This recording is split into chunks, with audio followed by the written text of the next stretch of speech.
Okay, so both of these cities, Haarlem and Utrecht, had a very, very strong influence of art coming out of Italy. And what we'll look at today is how different that played out in each of these two different centers, and where it came from and what it might have meant to them, right? So we're going to look at Haarlem first. And to begin to talk about Haarlem, the first person we need to talk about is this 16th century artist from Antwerp named Bartholomeus Spronger. Spronger had moved from Antwerp to Rome in the 1560s, right? And spent the rest of his career outside of the Low Countries, working first in Rome through the end of the 1570s, and from there moving elsewhere in Europe. And when Bartholomeus Spronger went to Rome, his works became very much influenced by a group that we talked about the first day of class called the Mannerists, right? This was that group of very hyper elegant, sort of strangely proportioned figures that came in the aftermath of the Renaissance, right? And Spronger sees those and sort of picks up on a select group of them. And in particular, he seems to be interested in the most elegant ones out there. And we can see with these two paintings that, we'll look at this more, his works are extraordinarily sensual. They're very erotic, right? And he's very much interested in these sort of serpentine poses. Look at the Venus on your right, for example. Or complicated interwoven poses, such as the couple in the foreground, Venus and Adonis in the foreground on the left. These all come out of looking at other Italian artists who we now refer to as Mannerist, right? But they were sort of all the rage when Spronger got there, right? So the artist that he seems most interested in is Parmigianino, artist from Parma. He spent his time in Rome, but he traveled throughout the rest of Italy. He traveled on his way down from Antwerp, sort of hit other cities on the way down, on the way back up. And so here's an etching by Parmigianino. And I want you to look at the body of Christ, right? This is Christ coming up out of the grave. Soldiers sort of watching him there. And this sort of serpentine pose that Christ has with the hip kicked way out, my undergraduate art history professor called it the debutante slouch. I kind of like that, right? The debutante slouch. But anyway, it's kind of elegant, isn't it? The way that hip comes out and you get sort of, if you take that pose yourself, it helps and it's a very mannered pose. And this is why we give the term mannerism, right? It's because it's kind of an artificial pose. It's comfortable in that it's derived from the old school idea of weight shift that we see going back to ancient Rome, right? In ancient Greece called contrapposto. It's based on that, but it's more sort of elaborate and elegant, right? And the proportions are attenuated. They're sort of stretched out. He's got the kind of big hips, but then he's got a fairly narrow waist. And there's something about it that is sort of stretched from top to bottom. And as we look at the figures, look at the figure in the background in the Spronger image, right? And you can see some of that same sort of refined elegance that comes from that stretching of the figure, right? The other person he's looking at is a painter named Correggio. Both of these artists are sort of north-central Italy outside of Rome. And Correggio was well known for this group of images of the loves of the gods, where Jupiter falls in love with mortals and tries to sleep with them, but he can't because if they know he's Jupiter, they won't do it because they know they'll catch fire and die, right? So he seduces them by appearing to them in these different guises, and in this case, Ganymede, yes, homosexual, right? He falls in love with Ganymede, and he sweeps him up into the air by appearing to him as an eagle, right? And again, the same sort of elegance and the refinement and sort of the sensuality of flesh. These are things that Spronger is picking up on, and what he's doing is he's translating these into a sort of personal idiom, a kind of personal style that is extraordinarily erotic, right? Extraordinarily sensual.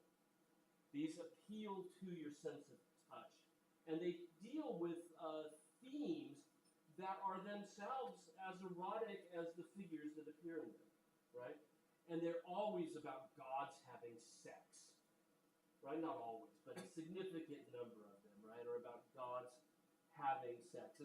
And there's always this sense of like that they're about touch, right? And to thematize this, right, with Venus and Adonis from the Rijksmuseum, you see the hand on her hip, right? So that we are with our eye meant to sort of caress in the same way the figures are. Or look what Vulcan is doing to that young nymph. In his hands, he has his hand, he's playing with her upper sternum, right? And then fiddling with her fingers, right? It's all just really just almost over the top, right? Almost. It is over the top insofar as it's sort of strong, erotic content. This becomes Spranger's mode, and he's living, like I said, in Rome, right, through the 1570s. He's living in Rome, okay? Now, in 1575, he meets another expatriated Flemish artist named Giovanni Bologna. That's a nickname he was given, Jean Bologna. And this sculpture is in Florence. It's right in the main square of Florence. Have you seen it? Yeah, I went to Florence last year. There you are, right? And so here it is, the Rape of the Sabine Women. And you can see that Jean Bologna, also a mannerist artist, right, is picking up on that same sort of serpentine pose, the twist and the turn, but also the sense of touch and eroticism that comes out of this. The word rape means abduction in this particular case, right? The abduction of the Sabine women. And again, it twists and turns in space, and the bodies are somewhat attenuated and stretched out. And you can see as you look around that there's some connections here. And the two of them meet, right? They're both expats in Rome, Jean Bologna and Spranger, and they're both from the same home country. They speak the same language, and they meet in 1473 or so in Rome. And Giovanni Bologna, Jean Bologna, introduces Spranger to the emperor, the Holy Roman Emperor, Maximilian II, who's keeping his court in Vienna, but is traveling down to Rome because he's the Holy Roman Emperor. He's got connections with the Pope, right? So he introduces him to Emperor Maximilian, for whom Jean Bologna had already been working, off and on, right? And he introduces Spranger to him, and Emperor Maximilian loves these sort of erotic mannerist works, and he starts to collect works by Spranger, and he wants Spranger to come and work at his court as well in Vienna. And then the next year he dies, and the crown of the Holy Roman Emperor passes to Maximilian's, I think it's his son, Rudolf II, who sets up his court in Prague, and Bartholomeus Spranger ends up being the court artist to Rudolf II in Prague. So there's one of the answers from our quiz, right? He's the artist from Prague that it becomes a huge influence, right? Brings this Italian style. He's the filter that brings this Italian style to artists in Haarlem, which is what we'll talk about next. We got one half of the chain so far, right? How do artists pick up on this mannerism? Spranger is this sort of collection point for the mannerist style. And what we'll see is that he ends up meeting other artists from the Low Countries who travel down and passes on to them this style. And they take it back north with them because he's staying around, right? So we've traced his career. Through the 70s, he's in Rome. But then after the 70s and into the 80s, he's at the court in Prague working for the Holy Roman Emperor Rudolf II. And so our work on the left was done during his Prague years, right? During his years outside of Rome. But remember that he was in Rome prior to that. Good so far with this, right? A little complicated chain link history here. Okay? Karel van Mander, an artist from Haarlem, goes to Rome in the 1570s at the same time that Spranger is there. Right? They meet up, they work closely together, not only in Rome, but also in Vienna. Van Mander travels to Vienna to work with Bartholomeus Spranger on a project there as well. Right? Hooks up with Spranger in Rome and begins to adopt this mannerist style because of Spranger. And we can see if we look at the countenance of Scipio here in the Rijksmuseum, those same sort of elegant figures everywhere. I think I have some details to show you. But these sort of mannerist, sensual figures appearing here, and they often are very good for the subject matter at hand. because the countenance of Scipio is the aftermath of a battle where Scipio is the Roman leader, defeated Carthage, right? And after defeating Carthage, he takes slaves, including a young woman who he just thinks is the most beautiful thing he's ever seen. And he decides, instead of marrying her, you get the idea, right? Instead of taking her for his own, he gives her back to her fiancé, right? So it's all about sort of magnanimity, right? Grace, clemency. So Scipio's on the left, and there's the maiden being given back to her fiancé in the middle, right? Yellow and green. And what's mannerist about this is not only the figural style, but also the colors, which are kind of extreme, right? But they're also extremely decorative and beautiful. It's the same sort of sensuousness, right? It's not just the skin; it's the fabric and the proportions and the sort of poses. Look at the pose of the fiancé, right? And then these colors. It's just so appealing to your eye in so many different ways. And that's coming out of Van Mander's study of Spronger. Now, the colors on these are not lined up properly, right? This one is a download from the Rijksmuseum. That one I shot myself because I don't think this was out when I was there. It's out now, right? So, in any event, there we are.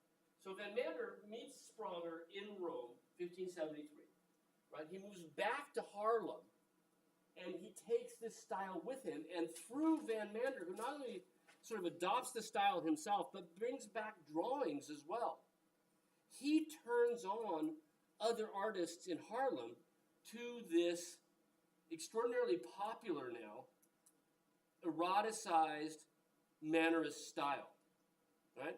So Spronger's kind of where it comes from.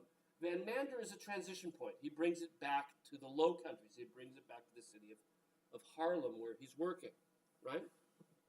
And I have a few details of the Countenance of Scipio that sort of get us to that, these Mannerist stylings. Look at the fellow with the staff, right, with the pike, the lance, and that sort of sexy leg coming down, right?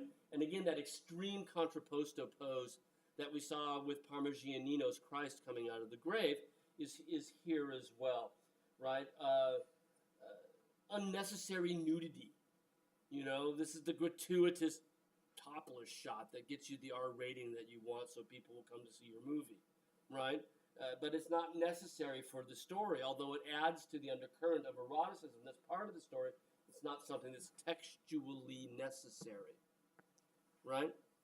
Now, in addition to this, right, this sort of Mannerist elements, Van Mander's an interesting character because he didn't paint that much. He drew a lot. But there are only like 30 or so surviving pictures, paintings by Carl Van Mander, right? Not a big output. But he remains an incredibly important figure for the development of Dutch art. Not only did he help translate the Spronger style to Haarlem, which was followed by a number of artists there, but Van Mander wrote, right? He wrote a book for artists that apparently almost everybody read, right? It was called the Book of Painting. It's Schilderboek. Right? That is the Dutch. Easy to remember because the letters all mixed up. Right? Het Schilderboek. Right? In 1604. And what Het Schilderboek is an artist's manual. Right? And it's got basically 3 or 4 different parts. The first part is a poem he'd written in praise of painting. And that's an important part of the book because the rest of the book's agenda, and Van Mander's agenda in writing it, is to elevate the status of painting. I'll talk a bit more about that as we work our way through this, right? But he wants to elevate the status of painting. And so he starts off with this ode, this poetic praise of the art of painting, right? And then there are 2 sections on artist biographies. Right? And one of them is Italian artists from the Renaissance, and that's crucial, right? This is how Dutch artists learn about Michelangelo, Raphael, Botticelli, right? There's a whole section on Italian Renaissance artists, and then there's a section on the Northern artists as well. class that Lucas van Leyden, who influenced Rembrandt, right? How did they know about Lucas van Leyden 100 years ago? Well, Van Mander Schilderboek helped, right? Okay, so this first three parts. The fourth part, the last part, is an artist manual on how to do things. Everything from how to grind paint, right? Mix your pigments, stretch a canvas, prepare a board, paint on copper. Paint on copper. Everything from that to basically what are some good rules for composition? How do you lay out a composition, right? This is all included in the Schilderboek, and it was translated about 20 years ago or so into English in a really great study that sort of goes through all these things, right? What Van Mander wants to do. Okay? Now, one of the things he says with this is that the best way to compose a picture is exactly the way he composes it here. He says, this is my recommendation. Put trees on either side. Right? It adds a little parentheses around it, right? Gives you a focal point in the middle. Make sure that the landscape opens up deep in the middle. And put some stuff in the background that makes it lively so people will look at it. And then in the foreground, in front of that deep background, put the main subject matter. Right? This is a good way of doing a history painting. Right? Now let's go back to this question of this idea that Van Mander wants to elevate the status of painting. Right? In Van Mander's day, around 1600, right, in the 1500s and then up to around 1600, artists did not have, in Northern Europe, the kind of status they were enjoying in Italy. Right? They didn't have the kind of patronage, they didn't have papacy to work for, right? And by 1600 in Italy, artists, Italian artists, had gotten to the point where they were being accepted as intellectuals, as nobles, as gentlemen, right? They had a status that set them apart from other craftsmen, right? Other people who made stuff with their hands, right? Artists in Italy had achieved a sort of higher status simply by merit of the quality of their product, their artistic product, right? Now, up north, this didn't exist, and artists, for example, often shared their guild, their trade union, with craftsmen. So some places the artists were in the same guild as like chair makers, right? And in Haarlem and Utrecht, they were both in the same guild as saddle makers, people who worked with leather. Because you might decorate the leather with things, and it made some sense. It's an old medieval custom. They were just seen, going back to the Middle Ages when the guild was first established, the artists were seen as nothing more than craftsmen, right? And Van Mander wants to sort of break that tradition and get artists to what he had experienced when he'd gone down to Italy and seen how artists were treated there. And after all, he'd already worked for the Holy freaking Roman Emperor, right? Two of them, no less. Okay? So he really wants to elevate the status of artists in Haarlem and in the Low Countries in general. So the whole idea of writing the book in the first place is part of that, right? It fits into that agenda. And the fact that he starts it off in praise of art, in praise of painting, and then gives us all of these biographies of Italian artists, followed by all these biographies of Northern artists, says, okay, right? And now on how to make it. Okay? Van Mander is the source for a lot of the way people thought about paintings in the 17th century, particularly in the early part of the 17th century. It's from Carl Van Mander that we get this idea that different kinds of painting are more valuable because of the kind of demand it puts on the artist. Still lifes are simple. Landscapes are simple, right? They are not as noble a kind of painting as figurative painting, as history painting. This requires much more from the artist. This requires a knowledge of history. This requires the ability to tell a story through figures. It combines the ability to do landscape with the ability to do still life. It all fits together. This is the best kind of painting there is, right? And as he's writing out this manual for artists, he tells them, history painting is kind of the thing, right? That's what you should aspire to be. Which is weird because when we think about Dutch art, right? I think Livy's the only one really working on a history painting. Livy and Dina are working on history paintings, but most of your genre paintings, and that's what we associate with this period, right? Genre, still life, and whatnot. Those were lower down the scale, insofar as what Van Mander said, because part of his agenda to raise the artist's status was not only to have his work, artist's work, separated from simple craftsmen, but also to have that activity associated with the mind, rather than just the hand, right? That painting is a thoughtful, deliberative activity, and not just a handicraft, right? So for him, history painting is absolutely crucial for that exact reason, right? That it requires thoughtfulness, right? Knowledge on the part of the painter, right? So, looking at this, right, I got a couple more details, probably overselling the fact here. There's Scipio presiding over his conquered peoples and deciding now to give the woman back to her fiancé, right? And there we see the details with, again, this sort of elegant poses, brightly colored clothes. So he's translating, right, not only through his writings, but through his pictures, he's bringing back this late Mannerist style that he'd adopted from Spronger, and he's bringing it now back to Haarlem with him, right?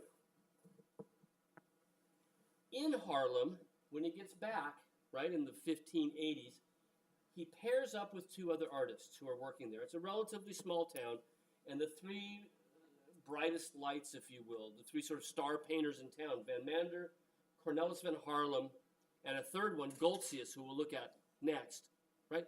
They get together, and as part of this idea to elevate the status of the artist, they decide to found the first art academy north of the Alps. And they're doing it based on models of art academies they had seen in Italy, where artists learned from art school, right, rather than just the craftsman-like apprenticeship program, right? So what's the point of going to art school? What's the point of going to college? You don't just learn your major, right? You learn, there's only 2 or 3 of you here for art, right? You learn about other things as well. It opens your mind to things. This is the idea of the art academy. Not only would you become a skilled artist, but there are other elements of your education that come into mind. And so Van Mander and Cornelis van Haarlem get together with a third artist, and they open this art academy. And it's one of the very earliest ones anywhere in Europe. There had been one already in Italy that Van Mander probably knew about, right? And the idea is to have a place for artists to work together, to learn from each other, and not in a strict craftsmanship apprentice sort of way, right? Now, it's pretty easy to see here with the fall of man. All these great details in this. We'll see it's huge, right? This is about 7 feet tall.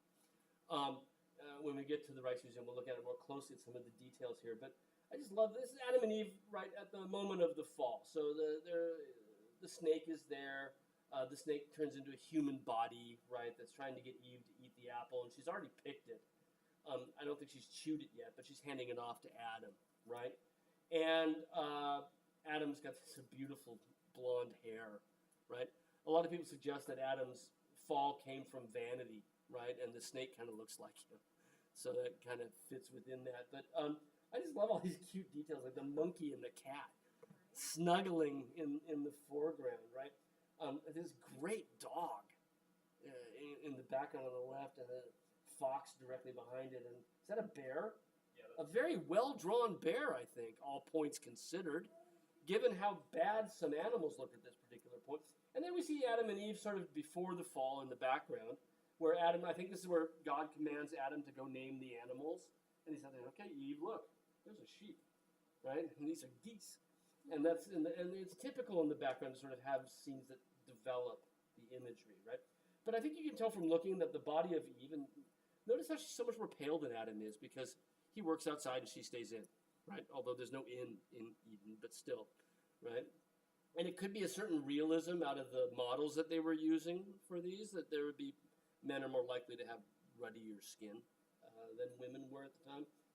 But in any event, if we look at the body of Eve and her pose with one foot up on that rock, it's easy to sort of see the legacy, the echoes of what we were talking about with Bartholomew Spronger, right?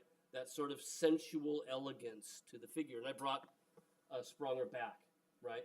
So we can see just sort of how similar the anatomical structure is, but also that strong serpentine pose, is Cornelis van Haarlem channeling Spronger's work via Carl van Mander. Right, that's how he knew about it. Right. There were also prints after Spronger's work he could have seen, drawings that Van Mander collected, and he's channeling this thing in Thomas. There's a market for it. That's a very good question, and that's art in the 16th century is so very, very different, 16th, 17th century, so very different than art today. 16th in particular, but artists are making works of art that they know can sell. And at the same time, within that, sort of having innovations that work within, that might garner them a particular part of the market. But when artists make multiples of the exact same scene, and we'll see others do the same, one, there's a market for it, otherwise you wouldn't do it. What generates that market is another question, right? With religious images, it's usually that one of them is seen to have particular resonance or importance. Image of the Madonna that was known to work a miracle, for example, would help to make copies because they would get some of that trickle-down effect, right? The other one would be somebody very important owns this one, and they come to Sprung and say, I want one similar to that, right? And remake it. But on another level, beyond this sort of market-driven explanation, which is all cash counting, right? There's the idea that with Spronger and any artist that does multiple versions, by the way, that's not so successful with the dog. It doesn't look like a dog. The mouth is like I know, it looks like wild cat. but I think it's a dog. But no, this is also this idea, one of the things we see a lot in 16th century art is that artists will anamorphize animals. They'll sort of turn the animal face into something that looks quasi-human, right? And if you look at it, that's why it doesn't look like a dog, is that it's sort of the arrangement of the eyes and nose and mouth are sort of humanoid in a way, right? Like bad makeup from a werewolf movie, right? Or something like that, right? So Thomas, the other thing is, going back to the artist themselves, it gives you the opportunity to explore something that you didn't the first time around, right? If you think about art as more than just a craftsmanship idea, but rather it's exploring ideas and thinking about interrelationships of the different elements of the composition, then why only do it once, right? Why not rework it, emphasize something that you didn't emphasize the first time through, right? And that's certainly a part of it, which fits perfectly, right, with what Van Mander's thinking about, which is that art is an intellectual pursuit, not just craftsmanship. The last thing I should mention here is that the idea of originality, right, which is something to this day, right, when we judge our seniors in this department on their work, one of the things is originality of concept, right, one of the things we think about. But that's really a modern thing, right? That emphasis on originality is something that came up kind of post-impressionists or so, right? Late 19th century is kind of when that really begins to take hold as an aesthetic principle, as an issue of value, right? How we value art. So when we look back at Spronger's time, we should expect to see multiples because they didn't think of originality the same way that we do. Right? We shouldn't judge them for that. So there's a four-pronged answer to your question, right? I think for me, the idea that he's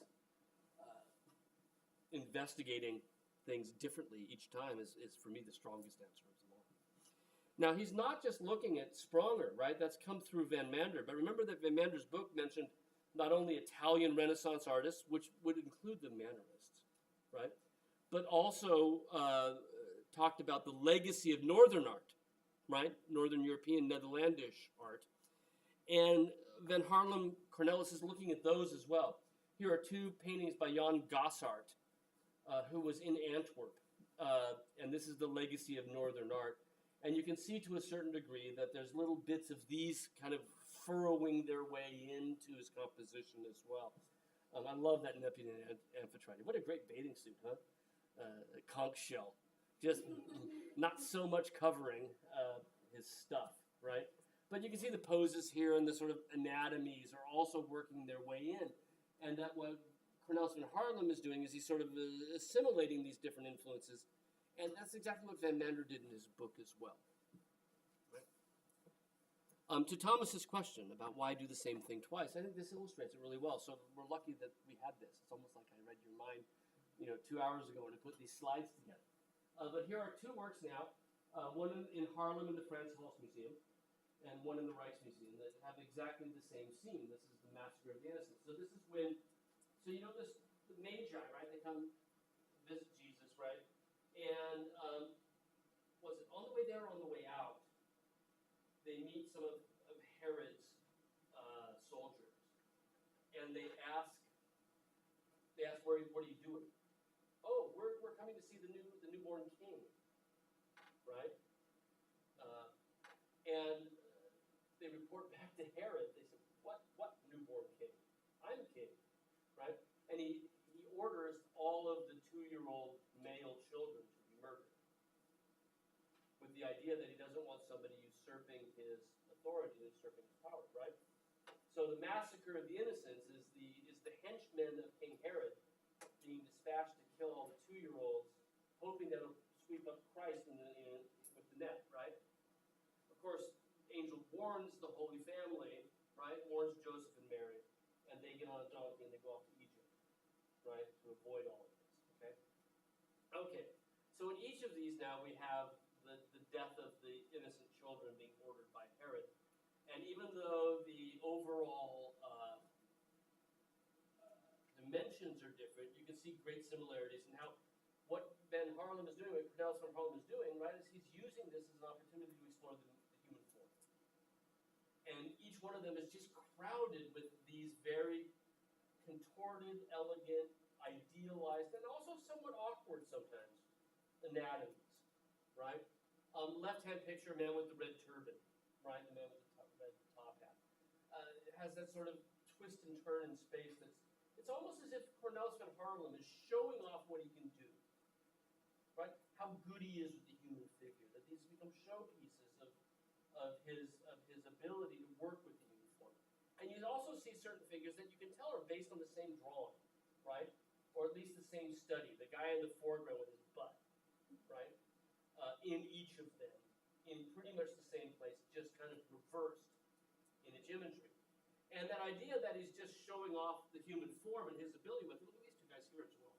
You can see on the computer, right? But those two next to each other are very similar poses that he's twisting around on the canvas, if you will, right? And the idea that he's showing off the human body is accounted for by the unnecessary nudity, right? There's nothing in the story that says these soldiers ought to be naked, and yet they are, right? And what's the point of doing that if only to show off your knowledge of anatomy, right?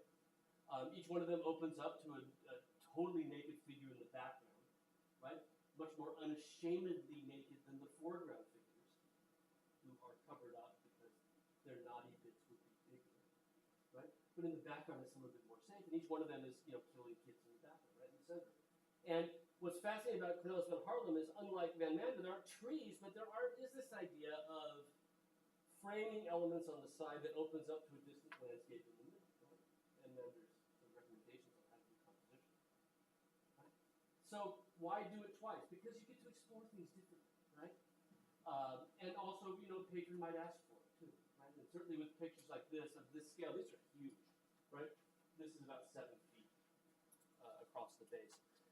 This is not the sort of thing he's cranking out because he thinks it's interesting, right? Only because he thinks it's interesting. He's cranking them out also because somebody's paid him up front for something like this, right? You wouldn't do a 5 by 8 foot picture and hope to heck that somebody's going to buy it, right? That just doesn't make any sense, right? One of the things that Van Mander recommended in the Schilderboek is that it was advisable for painters to paint from their imagination, paint from memory. In other words, with this idea that you should know things, right? The artist knows stuff. You should become so good with every element of painting that you can paint without painting after life. You can paint from memory. And the reason for this is that he wants the figures and the landscape to be idealized, to be perfected. And if I was going to paint a human figure, and let's say I was going to paint a face, and I get Jesse So it's going to look like Jesse. It's not going to look like sort of don't take this wrong, the most perfect person out there, right? And Van Mander wants it to be coming from inspiration, coming from knowledge, and not be sort of clouded by the fact that it looks like a particular thing that doesn't have the same sort of universal resonance, right? So what he calls this is outdated haste from the spirit or from the imagination is what Van Mander says is the right way to paint. Versus from life, naar het leven, after living, right? And that's exactly, we're pretty sure, how Cornelis van Haarlem is painting prior to 1600, which is making these compositions out of his assembled experience in having sort of become a good artist, right? So this goes back to why redo it, again, because you can now practice what Van Mander says is the best way to paint, right? Another Cornelis van Haarlem, this work, this is a good work to talk about as well, because again we see some of the same sort of figures that we've seen before, right? And again, what did Van Mander tell us is sort of frame things and have it open up into the center, but put a lot of the important stuff in the foreground. And this particular work, again, these are both in the Frans Hals Museum, right? Points to another element that Carl Van Mander wrote about that I think is important for understanding these pictures. Both of them, as a matter of fact. And that is that Van Mander said, and remember Van Mander and Cornelis van Haarlem are friends, right? They're working together in this art academy, right? They're elbow to elbow. One of the things Van Mander says, in addition to working from memory, from the spirit, he also says that history painting is good because it can actually give us allegories for the modern world, right? In the same way that we still talk about studying history as being important for navigating your world, right? You understand history, then you get around things better. So what's the old adage, right? Those who do not know history are doomed to repeat it. Right? That idea. And Van Mander said that history can be instructive and that pictures of historical subjects can instruct us on things that are going on today.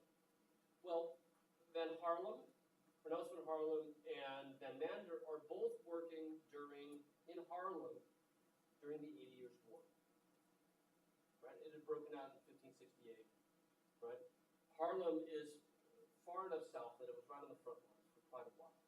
Right? And certainly by this time it was still a contested landscape around the city of Haarlem, fighting against the Spanish. Okay? Haarlem itself had suffered a fairly major defeat at the hands of the Spaniards in the 1570s, sort of stinging defeat that they remembered. So if we keep this in mind, that one, history can instruct us on the modern day, and two, what is going on in the modern day, and obviously Herod ordering the butchering of children could be seen as an allegory for the Spanish treatment of Protestants. Right? The wedding of Peleus and Thetis, Cornelis van Haarlem got appointed as the city painter to Haarlem. That was a really nice job, right? Spranger had been court painter to Rudolf II. This is kind of similar. The city employed him for all of their major decorative projects. And this was more than just sort of, painting the sidewalk, right? They had a guest house. There was a royal residence for the House of Orange in Haarlem. And in it, there was this guest room. And they hired Cornelis van Haarlem to decorate the guest room. And the painting is the one on the left, right? Roughly 10 feet across. And that's going to decorate the guest room in Haarlem. And so it's in public view, right? It's a commissioned work of art, right? Thomas, so back to this idea that you don't make big things without somebody to buy them up front. And Cornelis van Haarlem obviously is going to use this style that's become very popular. No problem with that. To decorate the room, and again, the scene here is a scene that probably relates to the politics of the time. So, the wedding of Peleus, any classical literature?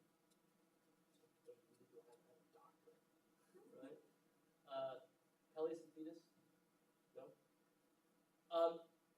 Thetis is a sea goddess, and she falls in love with a mortal. This is such a typical thing, right? And so she's going to marry Peleus.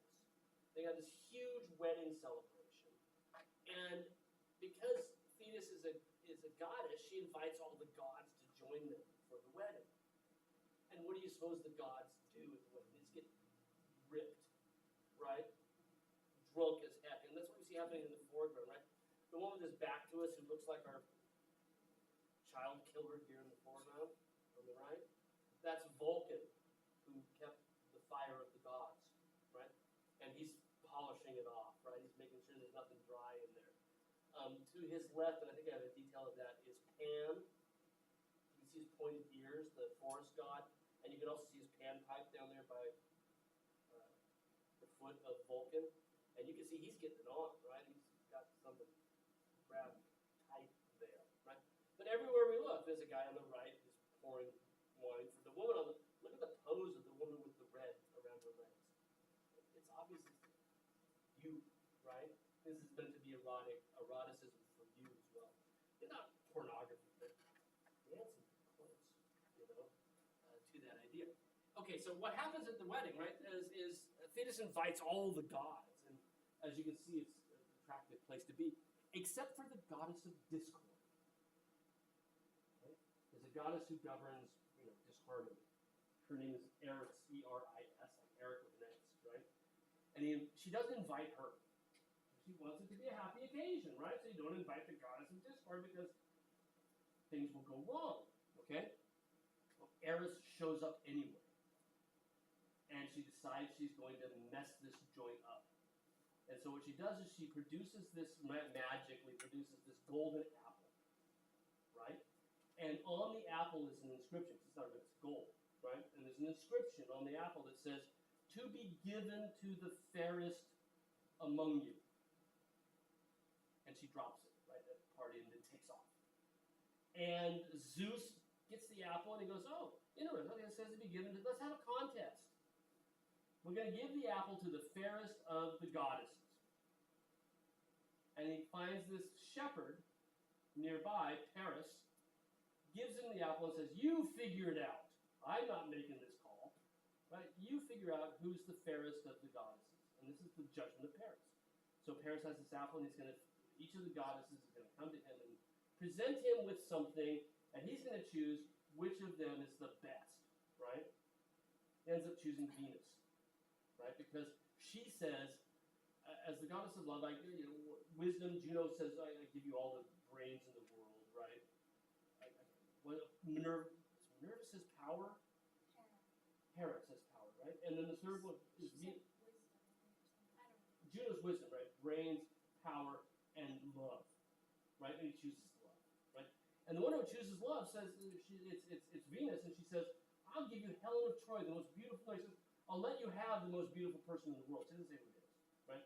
She says to Paris, "You can have the most beautiful woman in the world if you choose me." Right? Heck with power, heck with money, or knowledge. I want love, right? And he says, "I want Helen of Troy." Right? And this is what starts the Trojan War. Okay? So this is the allegory that's going on here. So let's take a look at what we have in this picture, and then we'll quit for the day. Right? In the background is the wedding. The wedding has been sort of backgrounded as almost an excuse to show all these erotic figures, right? So there's Thetis at her wedding party. I imagine that's Peleus on the left in the red. And even as we move into the background, we have to moonshot, as it were, that we have in the foreground. We've seen like so many times. These guys sitting sort of spread eagled with their butts toward us, right? But again, it's that eroticism, that sort of sensuality that's not limited to images of women, right? It's both genders this way. And so he's really very similar to the figure we have right in the foreground as well. Right? And so that's our scene in this sort of bluish background is the actual wedding. And around them, again, just this extraordinarily sort of erotic imagery, right? Very, very sensual, where the women are often, and the men too, displayed so we can see them, right? We're the onlooker. We're the one that is being appealed to, whether it's the woman or even the man with that drapery which barely covers up his stuff, right? And I mentioned her already, but again, that view is looking up her skirt, really, in a way, because the way her legs are coming toward us, right? As she's drunk and looking for some more wine. There's Pan with his new friend, right? His hookup for the night. Also, man, I get sitting on a bunch of feathers. Look at sensuality and touch, right? Feathers on their bum. There's an Andy Warhol film that starts off with somebody's bum being stroked with a feather. It's Trash. Might be Trash. That starts off with that from the early 70s. Joe D'Alessandro in Way Too Close of a Picture. Go find it. I saw that when I was in grad school. Right? There is, hang on. There is Eris, the goddess of discord, flying away after having dropped the apple. She's ugly because, of course, she's discord, right? That makes all sorts of sense. There's Zeus finding the apple, right? And in the background on the right is Paris making the judgment. So this is all playing out. Now, historically speaking, right, this is again meant in a hallway for visitors to the City Council of Harlem, right? And this is where any official visitor coming to see the mayor of Harlem would have stayed here, okay? Also visitors that might have come to visit with the family of Orange, William the Silent, William of Orange, and his heirs, right, would have stayed here as well because it was a royal palace. So this image is an image of a warning about the consequences of discord, the consequences of not getting along, right? That in mythology, when discord arrives, we get the Trojan War. Right? So for an artist or for a viewer in the 1590s, during the midst of the 80 Years' War, coming on official business to Harlem, most likely diplomatic, would have been now housed in a room where they see what happens when you don't get along. You know who I want to see this these days. This could be put up in Congress, couldn't it? Right? And the White House. We should all be looking at this picture. What happens when you don't get along? Right? Figure out some common cause. Okay? Well, we got through 15 of my 71s. It just got out of hand. All the details got out of hand. On Thursday, we'll continue with this, so there will be no new readings on Thursday, whatever the next day is. The next time we meet, there will be no new readings because we're not going to be done with this until the end of that day, right? I know, right? I got to edit it down and rethink what we're doing here because I want to get into this stuff, but we'll have a chance to get into them over there, right? So maybe it's just a matter of like not diving as deep as we did right here with this, so that we can actually get to still lives and landscapes and all of that, right? But still, I think this stuff is really great, and I've never had a chance to really talk about Cornelius Van Harlem before, so I took the opportunity. Because this late Mannerist stuff, I actually quite like it. You know, it's so over the top that it is extraordinarily sort of visually yummy. You know, you can't get past that. Okay, I'll see you guys on Friday. Oh, one last thing. According to the outline, the first draft of your essay that you're researching is supposed to be like on the 15th, which is very quick. I'm going to bump that by a week to the 22nd. So I'll update that with everybody. Can you give me one more minute? Okay. Minute and a half. If I talk about how long it would take 1 minute to talk about the time. The other thing is, I would love to sit down and talk to you about your picture and what interests you about it. And if you want to do that, make an appointment to see me or drop one by, right? I'm not going to mandate it, I'm not going to grade it, but I think it would help you sort of figure out what a direction to head and some questions to ask, some things to be looking for, right? In addition to, like, Jesse had trouble finding stuff, and lo and behold, right, in grading those bibliographies, somebody gave me 52 sources, more than I'd ever expected. And Jesse, if I may, gave me 8. They got the same grade because Jesse's, I did some research, was much more difficult to research than the other one was, right? The other one was like 52 is, yeah, that's a ton, even though there's probably 52 more, right? So the idea that a certain number of sources equals a particular grade is not really accurate because of things like that, right? You're my example for why I can say 15 is an A, right? Because there probably aren't. Okay? So I'll get the rest of those grades back to you tonight or tomorrow morning, right? I got about half of them done, and depending on how awake I feel when right? Whether I do the other half tonight or tomorrow morning, right? So again, come and talk to me about your term paper, so we can talk about sort of other things to be looking into. But right now, you're trying to read as much as you can about your picture and your artist, and hopefully that those readings will open up questions that you hadn't thought about before, right? And begin to sort of develop a direction you're heading with your paper. Okay? And if none of that is clear to you, please come and talk to me. Okay? I'm around all the time. All right. Sorry for keeping you through this thing. Look, this clock says 4:46, so it's not even all that late. Just the clock in the back is fast.